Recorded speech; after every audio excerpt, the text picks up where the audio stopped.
कशावरती उभा आहे पांडुरंग? विटेवरती उभा आहे. त्या पांडुरंगाच्या पायाखालच्या विटेला आजी म्हणत होती, काय पुण्य केलंस ग पंढरीच्या इट, आणि पंढरीच्या इठ्ठलाचं पाय तुला सापडलं कुठं?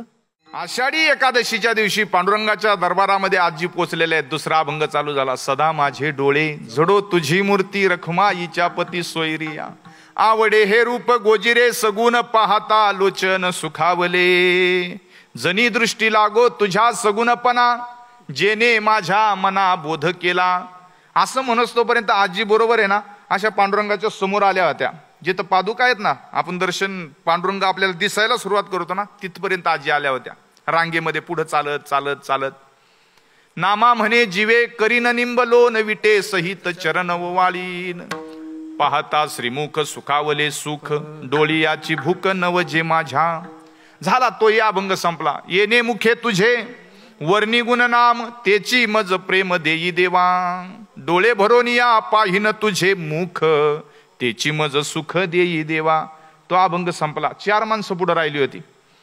नको ब्रह्मज्ञान आत्मस्थिती भाव, मी भक्त तू देवा इसे करी. 2 माणसं पुढे राहिली होती. आता एकच माणूस. काय आहे त्या अभंगाचं शेवटचं चरण? तुका म्हणे यासी न लावी उशीर, माझे अभ्यंतर जाणून या. एक माणूस पुढे होता. समजा पांडुरंग परमात्मा या ठिकाणी उभा आहे, आजी या ठिकाणी उभी आहे. एक माणूस दर्शन घेऊन पुढे गेला. आता पुढे गेला आणि आजी जशी समोर आली, काय अर्थ भाव असतो मनामध्ये.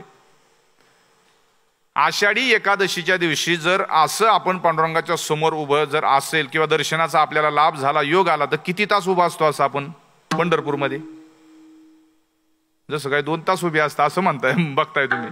किती वेळ उभा असतो आपण? 1 मिनिटाला 45 माणसं दर्शन घेतात आषाढी एकादशीला पांडुरंगाच्या समोर. काय योग आहे पहा. पांडुरंग परमात्मा असा, आजी अशी, आणि आजी पांडुरंगाच्या समोर जशी उभी राहिली तसं बाजूला मंदिरात पाठीमागं काहीतरी वाजलं, आवाज झाला. जे धरणारे असतात ना आपल्याला तिथं, त्यांनी आजीला नाही धरलं, काहीतरी वाजलं म्हणून तिथून पाठीमागं पळत गेली. जशी पाठीमागं पळत गेली तशी आजीला इथं 2-3 मिनिटं पांडुरंगाच्या समोर उभं राहायला संधी मिळाली. मनाचे संकल्प पावविजे सिद्धी, जरी राहे बुद्धी त्याचे पायी. त्याच्याजवळ जर आपली बुद्धी देऊन टाकली ना, तो आपले सगळे संकल्प. आता दर्शनाचीच आस पूर्ण केली ना आजीची. 2-3 मिनिटाचा कालखंड. आता ही जर 2-3 मिनिटं जर अशी पंढरपूरमध्ये पांडुरंगाच्या समोर आपल्याला मिळाली तर आपण काय करू? अख्खा 7-12 त्याला सांगू ना आपण.